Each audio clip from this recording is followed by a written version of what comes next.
Hello and welcome to Romantasy Readers Podcast. We are extremely excited today. We have a very special author with us today. We have F.T. Lukens, who has just released an amazing new book called Otherworldly. New York Times best-selling author. We are so excited to have you on our podcast. Welcome. Oh, thank you so much for having me.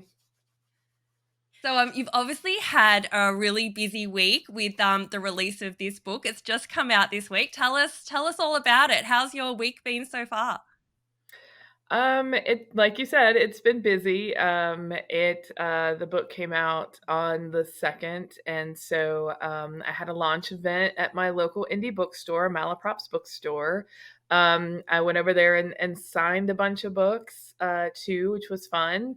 I got to hang out with Beth Revis, who's one of my author friends, and also got to see a bunch of readers, and I've done a bunch of podcasts too leading up to this. So Yeah. You'll be looking forward to like some sleep and some rest after the next couple of weeks, I imagine. yeah, I am. I have an event coming up, like it's an all-day event on this coming weekend, and about 2 hours away. And so I know that's going to drain me. Yeah. And so after that, I will hopefully have a few days of rest. Yeah. Oh, And amazing. you're in Asheville, North Carolina. Is that right? Yes, I'm in Asheville, North Carolina. One of my very best friends lives in Asheville, and I absolutely adore visiting them because it's such a cool city. I've probably been to that bookstore that you mentioned. I don't remember, but they always take you there. So to whatever the bookstore is kind of in the downtown area. So Yeah, hopefully you can have some great food and beer and go on a nice hike or something when you're done with everything. exactly. We Asheville was named Beer City, Yeah. USA at one Oh, point. wow. It's a cute, eclectic kind of small Yeah, city, it's great. surrounded by mountains. So yeah, it's a cool vibe. Yeah. So for the Aussie on the call here, Nicole, it's sort of like the Great Smoky Mountains, like in the Oh, kind of wow. Well, southeastern part of the when you states. said beer, like Australians love beer. Like you had us at beer. You say that and everyone's just going to go there. So, and then I feel like I plan all my holidays now around bookstores. I'm like, okay, what bookstores are in that town? Where am I going? Yeah. It sounds amazing. It sounds beautiful. All right, so let's get into our interview questions to find out a bit about your books and your writing. So tell us a bit about your writing journey and what led you to write, young adult novels. So it's kind of unreal to say this, but Otherworldly is my ninth book. That's Wow. Which it's that's amazing. I say that and I can't believe it. Considering that I didn't think I could become a published actual author until I was older. I was established in a completely different career, but had always written kind of like various things, and I had always loved reading and had always loved writing. But I really didn't see it as like a career path until I was, I guess about 2015. I had gone back and gotten another degree, and was like, okay, I have a little bit of time, and tried writing a novel, and managed to do it. And then it came out in 2016, and then since then I've had about a book a year. That's so Wow. impressive. I Yeah. actually literally today, I got an email from Illumicrate that the FT Lucan set is going to be available to purchase. So for any listeners who really love, special edition books with sprayed edges and really pretty designs and things, I literally saw that today and I was like, how awesome is that? I think it comes with like 4 books or Gonna something go like that. so nice So on your book wall, like yeah. just the decorations. Yeah, yeah. So I think it only has 4 Yeah, of it was maybe 9 or something, but yeah. Yeah, it has the 4 Simon and Schuster books, which Mhm. is, In Deeper Waters, So This Is Ever After, Spellbound, and of course, Otherworldly. Yeah. And, they are all signed as well, which Oh, I was a didn't know that. feat That's in of awesome. itself. Yeah. Yeah, Yeah. so they're all signed and they're all, they have sprayed edges and they have alternate covers. They're really cool. I actually got mine already, and have Ooh. them, and they're very pretty. But yes. Oh, amazing. And I mean, and I found it so interesting. So I've obviously started following you on Instagram and you have such a following from your fans. Like I can see that there are so many people that obviously love the books that you have already written and just are so excited for this book to come out. You've obviously done something that really resonates with a lot of people that Yeah. they're just so excited for all the books that you're releasing. That's really nice to hear. I've heard other people say in other podcasts and interviews and stuff I've done, they're like, "Oh, well, you have a following." And I was like, "I don't really. I just have some nice people who enjoy my work." And then they're like, "That's a following." But that's really, yeah, Yeah, that's all you can ask for, right? Is just people right? who wanna engage and enjoy what you're doing and Exactly, and care yeah. enough that they're, like, commenting and talking about it and talking about how excited they are to, like, make it look pretty and post it or just talk about what they want the books to be. It's really lovely, and that's what I love about the Bookstagram and the Book Talk community is just how everyone comes together to just celebrate all these beautiful worlds that you and other authors are creating, and, that's what we love to do, and that's why we do it, so it's Yeah. awesome.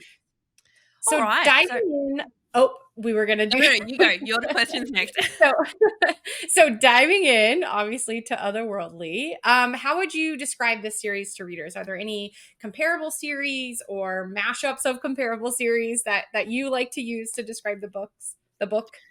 Well, Otherworldly is a standalone. Yep.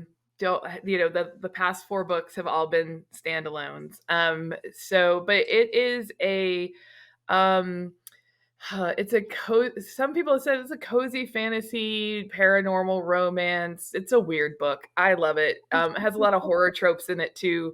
Yeah. But as for like mashups, like one of the trade reviewers said it was like the Tempest meets Supernatural, which I would like to like throw out there. I've never watched an episode. Well, I've watched one episode of Supernatural. I've never watched like that whole show. Um, so uh I mean like it's a little bit of classical mythology, it's a little bit of like Faustian bargains. Yeah. It's yeah, it's a mismatch, I guess. Yeah. I think Yeah. paranormal romance fits, but that doesn't quite capture, the mythology element, the bargain element. So I think some kind of combo of like paranormal romance with like recreating of mythology type of book. And the romance is obviously great, but I also think it could still be classified as like a fantasy. It doesn't necessarily, I think it's still definitely a fantasy novel as well. Oh yeah, it's I don't Yeah. know definitely what a you think, contemporary but fantasy. It yeah, falls yeah, under that contemporary fantasy genre. It has it's not our world, it's our world adjacent. Um yeah, yeah, so I mean there's a lot of things that folks will recognize from our world like cities and cell phones, and those kinds of things, but there's gods and goddesses running around and there's a bunch of supernatural beings. There's an unrelenting 5-year winter, which hopefully we don't recognize now, but we may be recognizing in the future. Oh, yeah. Yeah, well, I sort of I guess I've read so many where like I get the vampire like novels like where you sort of see that, and yet this was about a familiar and exploring that whole aspect of kind of the fantasy world and I say the bargains that they potentially have. And I found myself like because I guess when I'm reading these books you kind of imagine it in your mind and what you get, and I found myself obviously being that young adult I kind of went a little bit to sort of Stranger Things and maybe mixed a bit with sort of Umbrella Academy. That was kind of what Oh was yeah, going through my I head. can I see think just that. because there were also those beautiful, just everyday kind of teenage scenes where they were just you know, at like a cafe, just hanging out and sort of the back and forth talk between the characters, or being at, I want to say the mall, but or being at, I think there was like a skating rink, and you sort of just got this feeling of also just being a teenager and those relationships that you have. And I found that really interesting as well, kind of the mixture of the fantasy, but also just mixed with just, you know, coming of age, that sort of thing as Yeah. well. I Well, liked the there's, sleepover. I mean, like one of the characters, Knox, is a supernatural being, and he's been working for this. He's a familiar. He's been working for this witch, and she's a workaholic, so he's not been leaving the apartment very much, and so he's kind of gleaned all of his information about the human realm through supernatural teen TV shows. And so the things that he has on his list of things he wants to accomplish to be a human have he's gotten from that. And so that's why there are things like going to the mall and going to a sporting event and having a sleepover and those kinds of things that you might not find in a, you know, other kind of fantasy novel, but it works toward that character's characterization and their character arc. Mhm. Mhm. Yeah, exactly. Definitely. All right. So, next question. Without giving away too many spoilers, what do you find are some of the hardest scenes to write, and what do you find are the easiest scenes to write in your books? Well, for Otherworldly, the hardest scenes to write were actually the back one third. I wrote that initially in the draft, and when I was writing, I was like, "Oh, I've lost some of the narrative tension here, and I don't know how to get it back. Well, let me try this, and I'll try this." And I ended up sending it to my editor, and then talking with her and then agreeing that just to completely rewrite it. So I rewrote the back third and then added a whole chapter in and did some rearranging of some scenes and stuff. So for this book, that was the hard part. And the easiest scene for this book was actually the very first, because I have had that in my head for a long time. And so it was Yeah. really, you know, that kind of moment of, oh, I get to put what I've been thinking about on the page. And so that was a really quick scene to write. Oh, amazing. Yeah, that's so good. It's like it's really interesting to hear how you can you know, have something in your head for all this time. I imagine it's challenging when it's sitting there and you're thinking, "Oh my gosh, I just want to get this onto the page." And how good that must feel to kind of get to that point where you can finally bring that to life and see it coming into creation. Yeah. Exciting. Do you have a favorite character? Um, I have a couple. I know, yeah, I mean, like, it's like picking your children, you know? You Yeah. can't have really a We favorite. always ask this question of But you authors, and have they're always fun like, "What can I ultimately. choose?" You Yeah. say you don't, but you Um, do. yeah, other than my like, I love Ellery so much. I know a lot of people don't like Ellery, or might not like Ellery because of their attitude in the beginning and how they kind of come off in the beginning chapters. But I really do love Ellery. But for like background characters, I love Charlie, um, and I love Bram. Bram is great. Yeah. You know, I can see why authors, or not authors, readers might feel that way about Ellery in the beginning, but I do feel like you learn to understand like why they have that attitude. You know, they've been, you know, their whole life has been turned upside down because of the religion and the world. So it, you know, if hopefully readers stick with And the them. 5-year winter and the impact that's Yeah. had on them and their family, and they're literally handing every dollar that they earn over to their family to help them survive. Like Ellery's gone through a pretty challenging time and Yeah. is trying to just get through this time. It probably makes sense that, you know, they are feeling challenged at this time. Well, Yeah. and Ellery, you know, like you said, it's a 5-year winter. They're 17, so their entire teen existence has been stuck in this winter. So, I mean, I get it. I would be a little bitter too. Do you I'm Nicole, I'm you know how I love to have Tracking. tangents Yep. and That's what we do. throw questions that aren't on our list on there.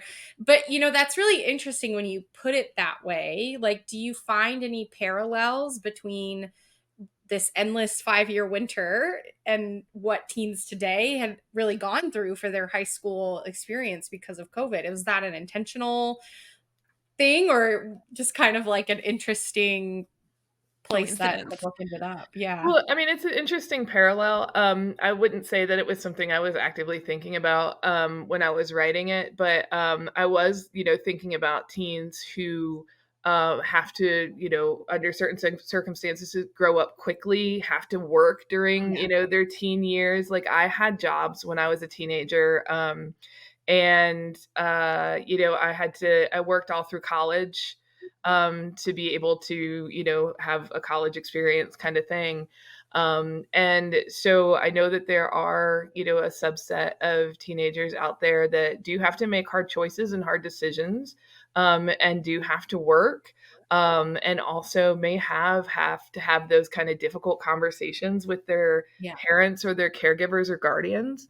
And also, that are kind of growing up and learning that maybe the people that they've always felt like had the answers and were infallible may not have the answers or may not have the Yeah. best answers and may make mistakes too. So yeah, I was really specifically writing kind of toward that teen experience. Yeah. Yeah. Yeah. Yeah. I Yeah, think that definitely. definitely comes across really well. The sort of like Yeah, letting exactly. And go I that think that, Ellery has to do teenagers by is proxy. a great. Yeah. Yeah. Well, I think teenagers by proxy tend to be quite selfish. I have a 14-year-old daughter, so I know teenagers at the moment, and they tend to be going through a very selfish time. They want to be hanging out with their friends, going to the mall, shopping. The last thing they want to do is to be in a time where they're in, COVID or a 5-year winter and they're needing to support their family. And as you said, that the families maybe you're also coming to that realization that your parents aren't, when you're little, you think your parents have all the answers and every idea or thing they have is perfect. But as you get older, you realize that they have flaws just like everyone. And that's a really interesting transition for teenagers, I think, as they come Mhm. to realize that and grow into the adults they become. But I think it's a great exploration of needing to grow up really quickly and how there might be a bit of pushback on that for certain people. And even just a feeling that it's not really fair for them, that they don't feel like it's fair, that they're having to go through this and they can't just be a normal teenager. Yeah. All right. So jumping into the next question. What made you want to make a fantasy love story around a familiar that is set in a 5-year winter?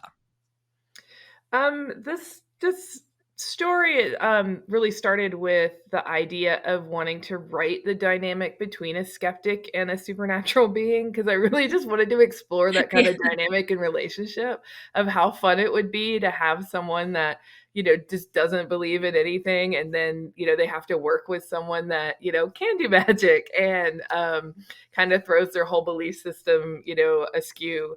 And so that was really like where the idea started. Was I really wanted to write that dynamic, um and that's where like the world building actually started from, was having to follow those kind of threads of, well, Mm. okay, this character is going to be a skeptic. Why are they a skeptic? What happened and that made them such? What's going on around them, kind of thing.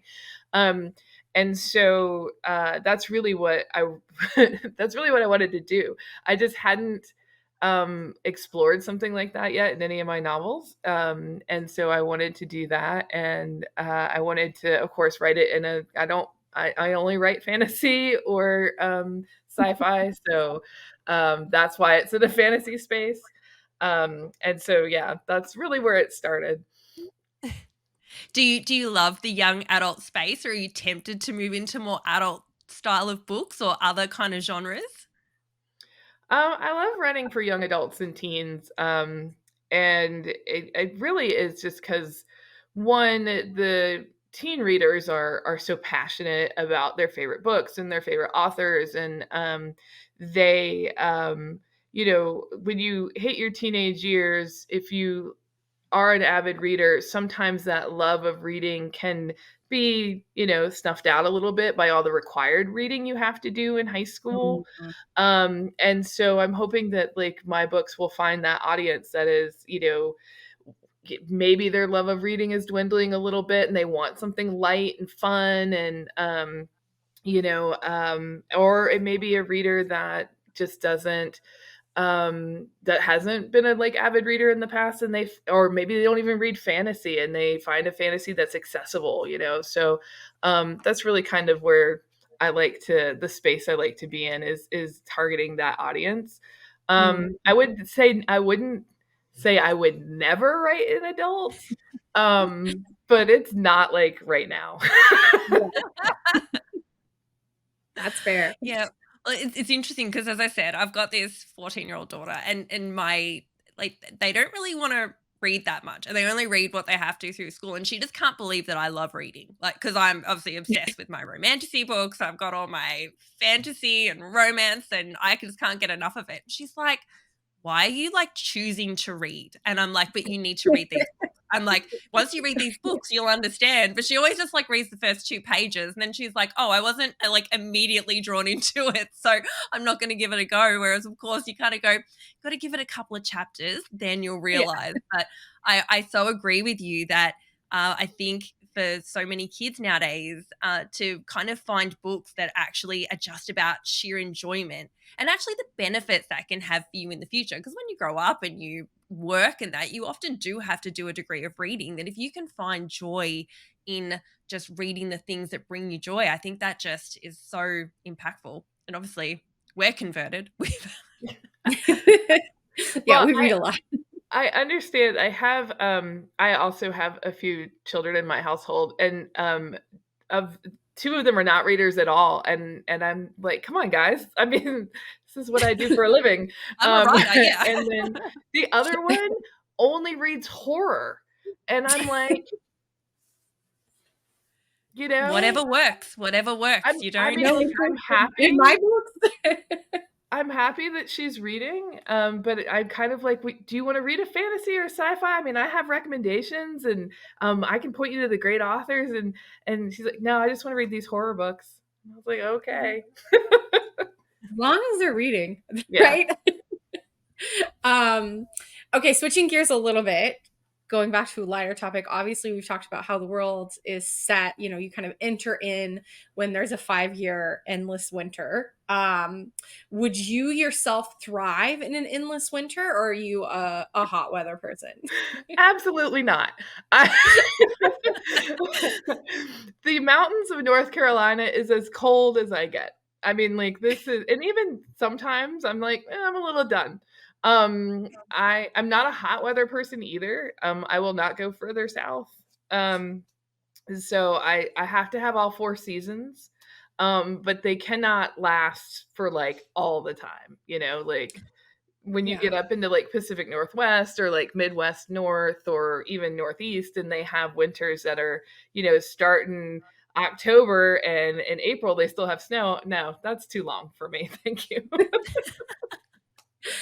See, I am a cold weather person, which I feel like very few people like say that about themselves, like that I could live in endless winter, but I could.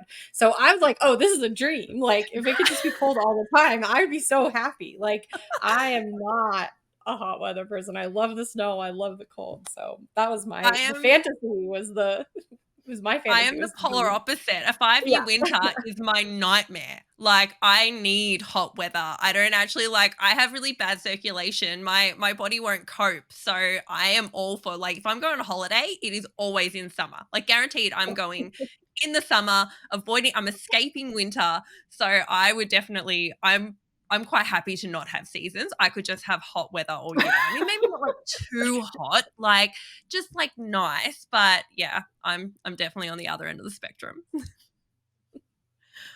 All right. So I'm going to jump into I think like a really important question now that we really wanted to bring to this, which is your main character is non-binary and uses they, them, their pronouns. How important for you is it to create characters that identify with these pronouns and gender identity? Well, I mean, like, one of the things that I had set out to do when I started writing and writing books that are geared towards, teens and young adults is, I wanted to make sure that there were, diversity within them, because I mean, like, diversity is real life, even though I'm writing fantasy novels, having diverse characters is real life for teens when they go to high school, and then when they go to college. They're going to encounter a bunch of different folks, which and it was important for me. I had written a non-binary character in my I'd written a non-binary character in my previous book, Spellbound, as a main character, and this is my second main non-binary character. But I've had non-binary characters background characters, or characters that walk through a scene, throughout all of my books. And I really just think that it's important to have that for kids who are looking for that representation, or for kids who have not experienced that before and are looking for the language of different gender identities, and are looking for, or maybe had not encountered a character that uses pronouns other than he, him, or she, her. So it's important to me to have that. And also in like the fantasy and sci-fi space, a lot of the times when you encounter a character with a different gender identity, or outside of the binary, they're like the robot or the alien, or or they die right away. Not the main character. They're a side character. They're not Right. often They're a a main sidekick. character that has a main plot and a romance, right? Exactly. I think a love that's story. really unique. Yeah. So it's important to me to have books like that on the shelves, because there were not books like that on the shelves for me when I was a teenager. Yeah, absolutely. And I know a lot of people that we see on Instagram and that identify as not just traditional male female romances and things like that. They're often saying, we want books as well. We want books that represent our love stories, whether that's female female, or male male, or they them there. And having the opportunity to have those books to explore, that you still have your fantasy and you still have your romance, but also having that diversity with that. I think that that's really important for people that they just want to read a book that they can identify with and enjoy, and as you say, also open that up to other people that might not have been exposed to that before, or need to, or want to learn more about that. I think that's a really important message to kind of get across in these books. And it doesn't. Yeah, I don't know how to say this, but I always say there's room on the shelves for all queer narratives. The coming out stories, and then also the stories that just focus on queer joy, or the different ranges of the queer experience. There's room on the shelves for all of them.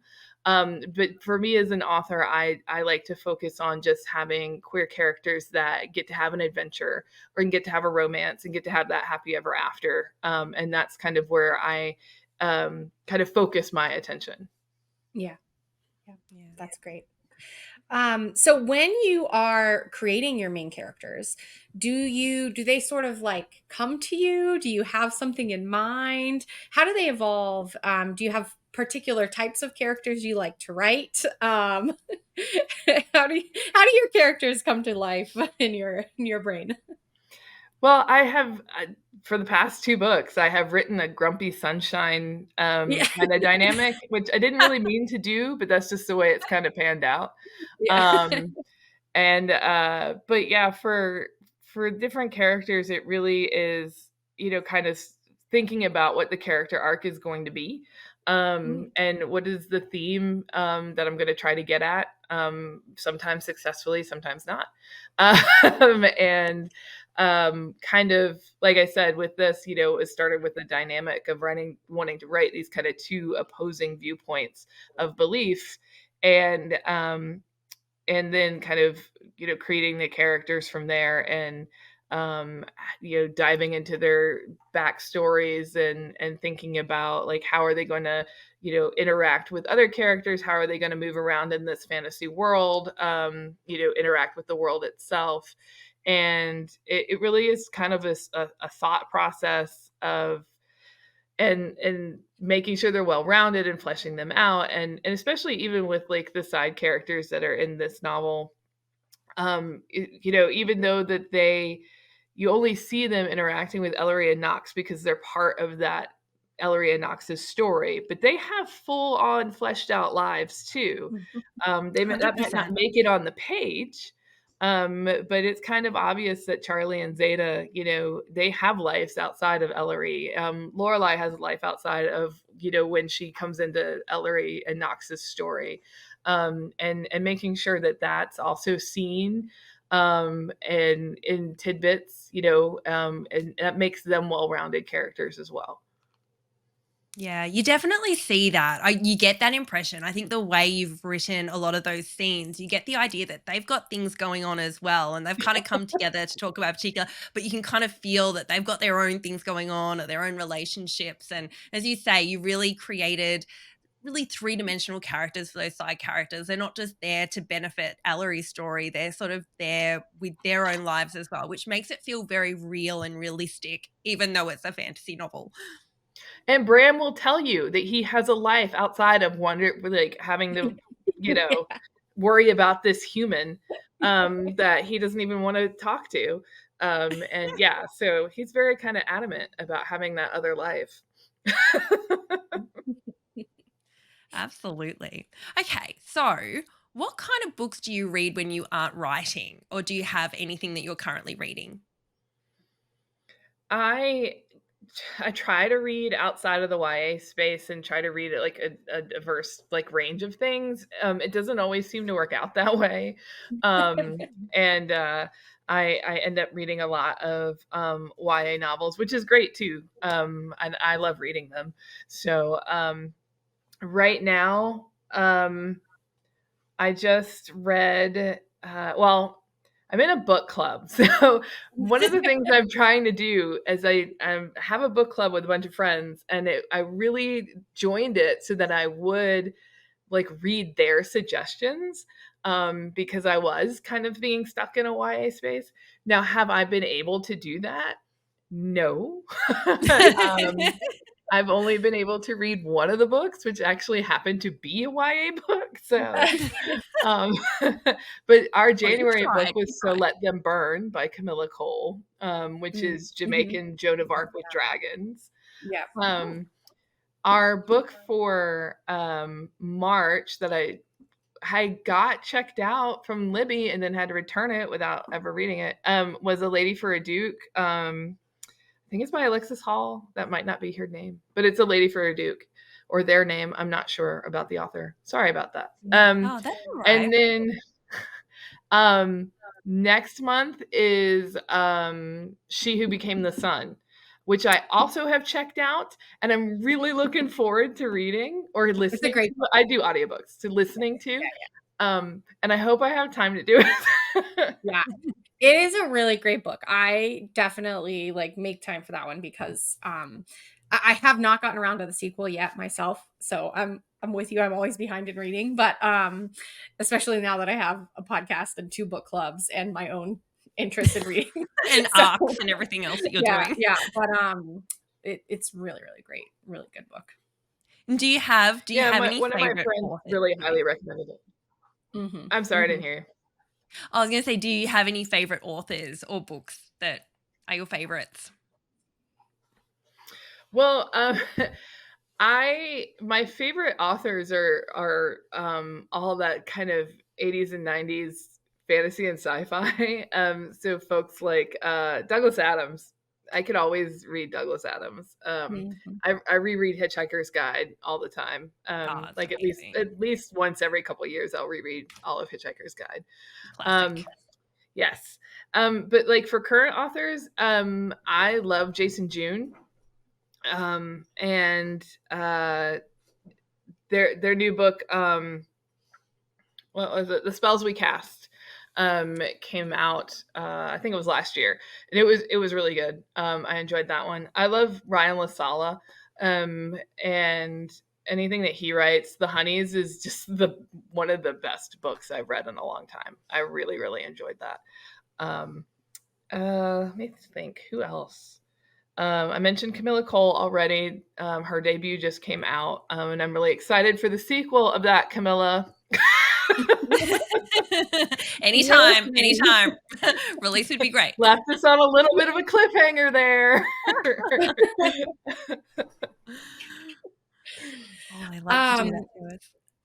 I'm sure you get this question in every podcast, and you're like, why does everyone have to ask me this? But any, you know, we're on day 2 after the release of Otherworldly, but any new books, or, you know, what's next for you? Do you have a story? Are you writing anything? Beth Revis asked me that last night at my launch event, and I was like, Beth, we are on launch day. After launch day. And as fans, we tend to be like, yes, so is the next one like already in the works, because we don't want to have to wait a ridiculously long time. Yes. So the next one is written, it's in edits. The one after that is currently being drafted. And then I have a small thing that is Otherworldly adjacent. So in Otherworldly, they are obsessed with that TV show, the Witches, Wyverns, and Werewolves show. So I got to write a little thing that's kind of in that world. Yes, I'm excited about that, and that will be out. I think they told me like 6 to 8 weeks or so. So that'll be out. Is that like a full novel or a short story? It's a short story. Yeah. Okay. Yeah. That's exciting. I love those. I love little bonus things in worlds. It's one of my favorite things, you know, even if it's just a short story or a couple extra chapters or something like that. It just really always little makes me feel like Easter eggs. I'm in on the secrets of the world. So. Yeah, when they asked me if I wanted to do a bonus thing for Otherworldly, or you know, something for one of my other books, and I thought about it and I was like, would you guys let me like write something about the Witches and Wyverns and Werewolves show? And they were like, oh yeah, we would love that. And I was like, okay, I got an idea. It's great when you've got that creative freedom and they're just like, yes, go for it. Just absolutely. Yeah. All right. So you are a New York Times bestselling author. Congratulations. Tell us about your other novels for any of our listeners that haven't read your novels before. And can you like just discuss what they're about and why people love them? Well, In Deeper Waters is kind of the first of this 4, and it is a fairy tale, kind of set in a kind of high fantasy setting. It was pitched as The Gentleman's Guide to Vice and Virtue meets Pirates of the Caribbean, and that's how it was marketed. But it's been out for a while now, guys. So I can tell you that it's like it has a lot of the Little Mermaid in it. So, okay. It is no longer a spoiler if the book's been out for like, I think it came out in 2021, so it's been out 3 years. So years. Yeah. And then the next book is So This Is Ever After. And that is a fantasy rom-com. And it's about this questing group. And I used a lot of like Dungeons and Dragons influence. So it's about this questing group that fulfills the prophecy. On the very first page, they fulfill the prophecy. And so they don't have anything written to kind of guide them from that point forward. And it really is just like about these chaotic teens trying to figure out what to do next and how to rule a kingdom, because, you know, they've killed the old king, and they now they're in charge of everything. And so awesome. so it's a rom-com in a castle. And it's just it's pretty much all of my favorite romance tropes in one book. And then Spellbound is a contemporary fantasy. So it's kind of like our world adjacent, again, like Otherworldly is. It's not in our world, but, you know, folks will see like familiar things like public transportation and cell phones and that kind of stuff. But it's about 2 sorcerers' apprentices who get off on the wrong foot with each other and don't really like each other all that much. And then they end up having to work together because their mentors get kind of in hot water with the magical bureaucracy. Um, so, and then Otherworldly.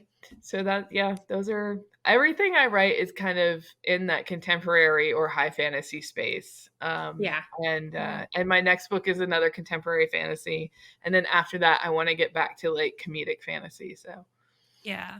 I think that's great because I think that when you fall in love with a writer, they tend to have a style or it's a style of book, like fantasy, high fantasy, romance that they write, and that's normally what you want to get. Like you're just like, I know what I want, and I want to get that, and I just want to be hit with a new story, but still have a lot of the similar kind of tropes and everything that you already love. Yeah. So I'm sure that for the people that love your books, I'm sure that they'll look forward to, re-exploring some of those different similar kind of worlds and things, but just with a new story, new characters and all that sort of thing.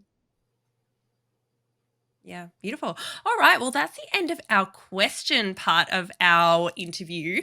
Ali, have you got anything final to ask FT before we move on to our No, little game no we other like to play? questions. I'm excited for the game, the rapid fire questions. I just fair warning, Nicole does these and she makes them so torturous. The whole point is we ask you a question, you have to answer it, and you just have to answer it. You can't give us, you know, backstory or justifications, and it's really hard. It's harder than you think it will be. So okay, In saying that, good luck.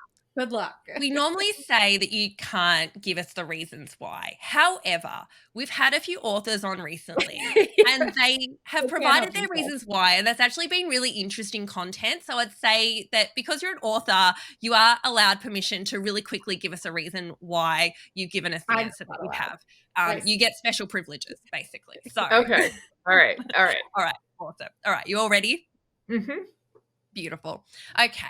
So, first question. Do you like a happy ending where everyone lives happily ever after, or a tragic ending that breaks the reader's soul into a million pieces?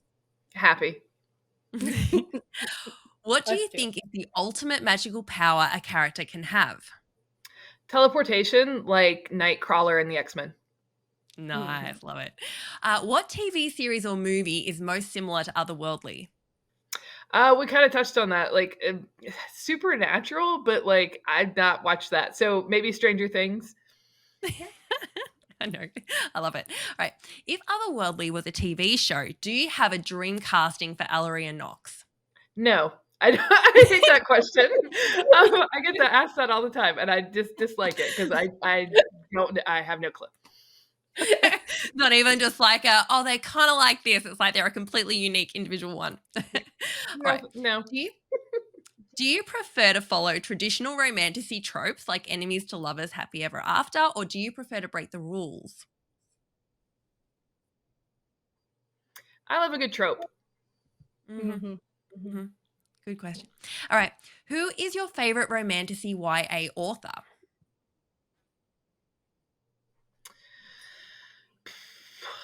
That's unfair. Uh, Picking favorite children again. yeah. I will say. Oh, I can't. Well, I don't know. See, again, unfair. I'm gonna say a couple of people. CB Lee, Maggie Takuta Hall, and Jason June. Nice. Okay. Best book to read on a rainy day.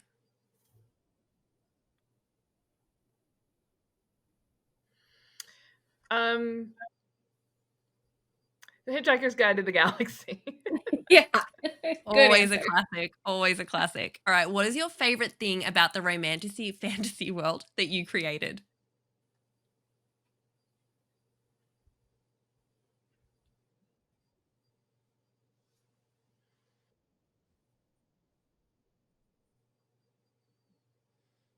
Oh no.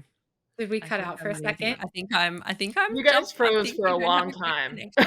Okay. I was like, I feel like maybe we froze. I had or a moment something. of freezing. I had a frozen screen. So let's try that one again. I'll just repeat that question. What is your favorite thing about the fantasy world you created? Knox. Good answer. If Yeah. you could bring something or someone from your book into real life, who would it be and why?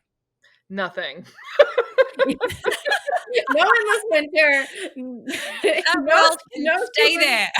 Yeah. Look, I'm not playing No that Captain game. I'm Madison. not Yeah. accidentally bringing something here and like causing havoc. I've read enough fantasy to know that that's never a good idea.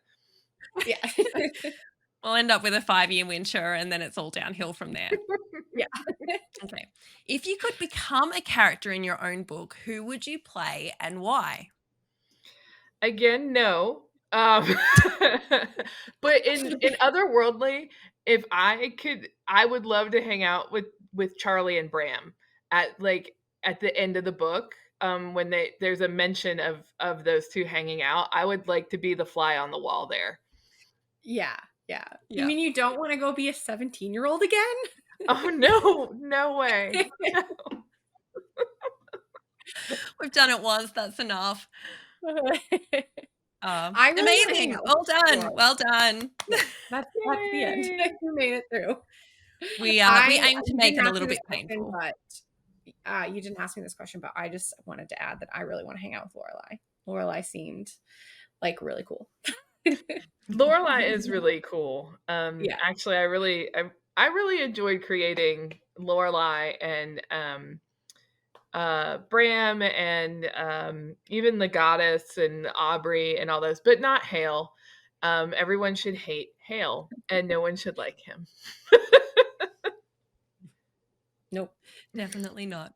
Oh, thank you so much for joining us today. For everyone, now, if anyone wants to get their hands on Otherworldly, do you have any recommendations of the best place that they can go and get a physical copy or a digital copy to let our audience know?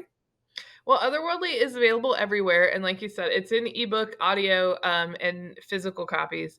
There is the Illumicrate special edition that will be coming on sale in April. There is a Dazzling Bookshop special edition as well that has sprayed edges. And if anyone wants one that is signed, Malaprop's bookstore, you can still order through them to get a signed copy, and I will go to the bookstore and sign. I'm gonna go like one more time to finish up signing. So if anyone wants to get a signed copy, that is the best way to do it. And then, of course, if you can have an indie bookstore in your town and you can support an independent bookstore, that would be great. And you can find those. I think it's Oh, I forgot the name. What is the website where you can find your nearest indie bookstore? Oh, I know. And all of our minds go simultaneously blank. Yeah, they all go blank. Yeah. We don't even have them in Australia. I'm like, I don't even think that exists here, but